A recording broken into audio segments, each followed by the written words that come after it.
Yogyakarta Hadiningrat atau kita biasa menyebutnya Yogyakarta atau lebih dikenal dengan sebutan Jogja, selalu menghadirkan sisi menarik yang membuat siapapun yang berkunjung ke sini ingin kembali lagi ke kota Jogja tercinta ini.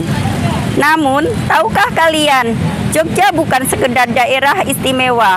Lebih dari itu, Keraton Ngayogyakarta Hadiningrat sejak awal berdirinya sudah didesain dengan rancangan dan filosofi yang sangat dalam dengan nilai-nilai luhur budaya Jawa.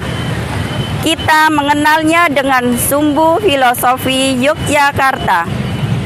Kali ini 2045 TV Jogja akan menyajikannya untuk kita semua. Sebab begitu banyak yang mengenal Jogja, namun banyak pula yang belum tahu mengenai Sumbu Filosofi Yogyakarta. Bersama saya Jeng Yati, Jogja Istimewa, Jogja Mendunia.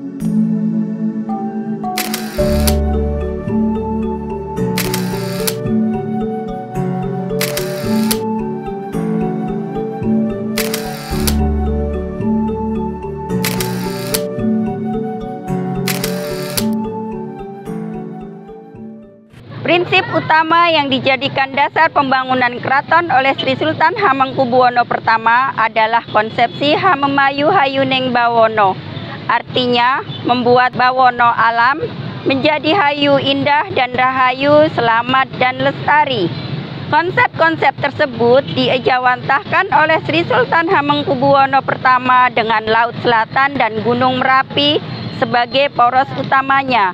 Lokasi pembangunannya juga dipilih dengan dekat sumber mata air Umbul Pacetokan, diapit oleh 6 sungai, 3 di timur dan 3 di barat sehingga terbebas dari banjir. Berlawanan dengan anggapan umum, sebenarnya Laut Selatan, Keraton Yogyakarta dan Gunung Merapi tidak persis berada dalam satu garis lurus. Oleh karena itu, poros bentang alam ketiganya disebut sebagai sumbu imajiner. Sri Sultan juga membangun Tugu Golong Gilik atau kita mengenalnya Tugu Palputih di sebelah utara dan Panggung Krapyak di sisi selatan. Tugu Golong Gilik dan Panggung Krapyak melambangkan lingga dan yoni yang bermakna kesuburan. Dan jika kita tarik garis, maka dari Panggung Krapyak, Keraton dan Tugu Golong Gilik akan membentuk garis lurus yang disebut sebagai poros imajiner, yang kita kenal sebagai Sumbu Filosofi Keraton Yogyakarta. Secara simbolis, poros imajiner ini melambangkan keselarasan dan keseimbangan hubungan antara manusia dengan sesamanya atau hablum minanas dan manusia dengan pencipta atau disebut hablum minallah, termasuk juga dengan alam yang terbentuk oleh 5 anasir, yaitu api atau dahana dari Gunung Merapi, tanah atau bentolo dari Keraton Yogyakarta, air atau tirta dari Laut Selatan, dan angin atau maruto, dan akasa atau eter. Perjalanan dari Panggung Krapyak menuju keraton mewakili konsepsi sangkan atau asal dan proses pendewasaan manusia. Sementara perjalanan dari Tugu Golong Gilik menuju ke keraton mewakili filosofi paran atau tujuan, yaitu perjalanan manusia menuju penciptanya. Maka kita mengenalnya dengan konsep sangkan paraning dumadi, yakni sebuah filosofi tujuan hidup manusia dari dia berasal hingga dia kembali ke asalnya. Secara simbolis, Panggung Krapyak memiliki makna awal kelahiran atau rahim. Dari sinilah ketika awal seorang anak manusia dilahirkan dan bertumbuh menjadi remaja dalam proses perjalanannya ke arah utara hingga menjadi dewasa. Filosofi sangkan berhenti di sini ketika anak sudah tumbuh menjadi manusia dewasa. Sedangkan filosofi paran dimulai dari Tugu Golong Gilik ke selatan menuju keraton. Tugu Golong Gilik semula memiliki ketinggian 25 meter. Puncak tugu berbentuk bola sehingga disebut golong, sedangkan badan tugu berbentuk kerucut terpancung yang berbentuk bulat panjang atau gilik. Karena tugu tersebut berwarna putih, maka dalam bahasa Belanda disebut de witte paal.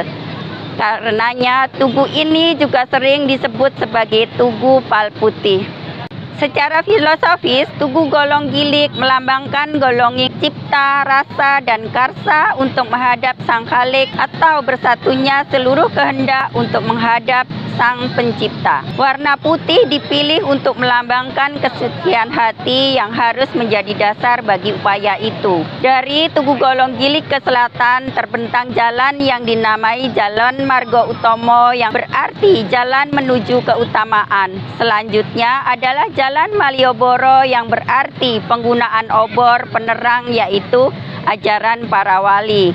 Ke selatan lagi terdapat Jalan Margomulyo yang berarti jalan menuju kemuliaan. Untuk menuju ke sana, manusia harus bisa mengusir atau ngurak nafsu-nafsu yang buruk. Karena itu jalan berikutnya dinamai Jalan Pangurakan. Jalan yang membentang dari Tugu ke arah selatan akan berhenti di alun-alun utara. Alun-alun diambil dari kata alun atau ombak yang menggambarkan berbagai gelombang yang dihadapi manusia sebelum kembali kepada penciptanya. Gambaran ombak ini diwujudkan dalam bentuk pasir yang mengelilingi area alun-alun utara. Keraton Yogyakarta yang berada di titik tengah menggambarkan kehidupan manusia yang telah mapan atau dewasa dan akhir dari filosofi Paraning Dumadi yaitu kehidupan langgeng di alam akhirat setelah kematian. Disimbolkan dengan lampu Kyai Wiji di Gedong Prabayeksa yang nggak pernah padam sejak Sultan Hamengkubuwono pertama sampai sekarang.